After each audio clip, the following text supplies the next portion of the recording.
Right on. Nick, your book, The Non-Tinfoil Guide to EMFs, is fantastic. In a lot of the chapters, you give little summaries of practically what we can do. So let's just get into that now as we get toward the end. Um, in one of the chapters, you mentioned about personal devices such as cell phones, tablets, computers, anything Bluetooth. You suggest there's three top tips that we can do. Like you mentioned, keep them at least a foot from your body. Two, make sure your computer, laptop, or desktop has grounded three-prong plug, so it's grounded. In other words, it's wired. And three, reduce your use of Bluetooth devices to a minimum. And I love how in the book you actually share the science behind the proximity. So the bottom line is and I think you call it the 3Ds, right? It's about frequency, proximity, and the compounding factors we mentioned before as to, your stress bucket. So actually, why don't you just jump in here, if you will, and share with us what you call the 3Ds that people need to remember. So the 3D system is in fact something I've developed in 2020 with Brian Hoyer, who's an EMF mitigation specialist. So this is my latest work.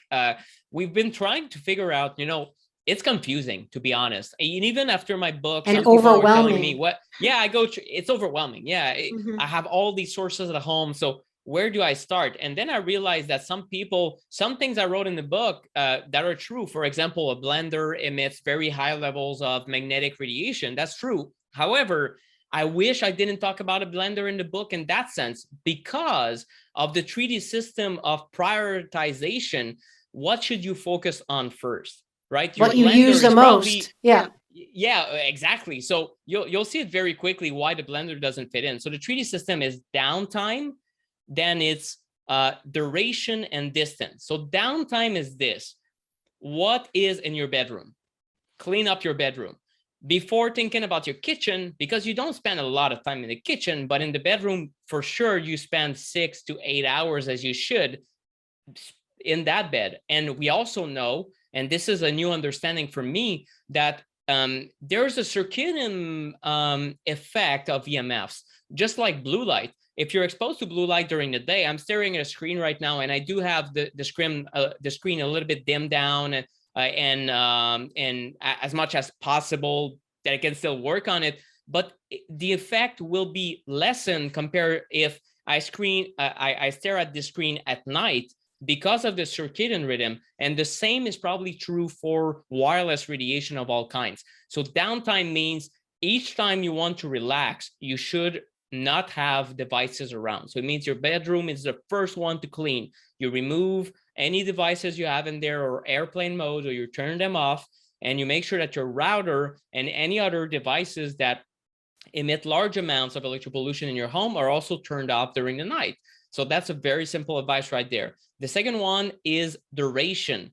So again, for the blender, maybe you use your Vitamix 32 seconds per day. Not a big issue, right? Compared to your phone, the average user might use them. Sometimes they're on it 6 hours per day, not counting all the hours it's in your pocket. And then the Bluetooth earbuds, I have a problem with them if you use them for several hours per day, which is the average user. Some people in the health space, professional athletes, reach out to me. They say, well, Nick, I have these, this Bluetooth chest strap. What do I do about it? And I say, okay, well, how many hours do you spend per week on it? And sometimes they say, oh, it's 2 cardio sessions of 30 minutes.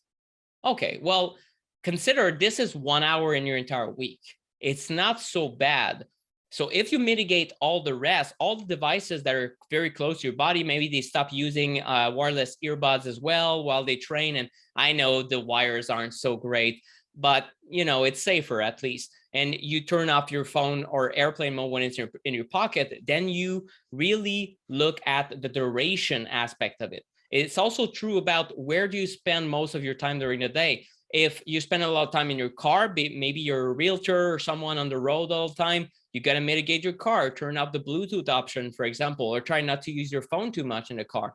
If you're at work, maybe you can wire your computer at work and not use Wi-Fi. There's a lot of solutions that are just begging to to be implemented to make such a big difference in your overall cumulative exposure. This is really where it's at. And then number 3 also matters overall is distance. Of course, if you have devices that are touching your body, I think these are the devices that are the most likely to cause extreme levels of dysfunction in the long run, or at least put your health at real risk, especially when we talk about tumors that can develop over decades. So anything that touches your body directly, you need to mitigate also. So that's a 3D system. And I think personally, I like it better than the way I had explained it in the book. And this is in fact the system I have created with Brian in our latest course. And it's a practical course called Electropollution Fix. And the idea is just help you clean up your home from all these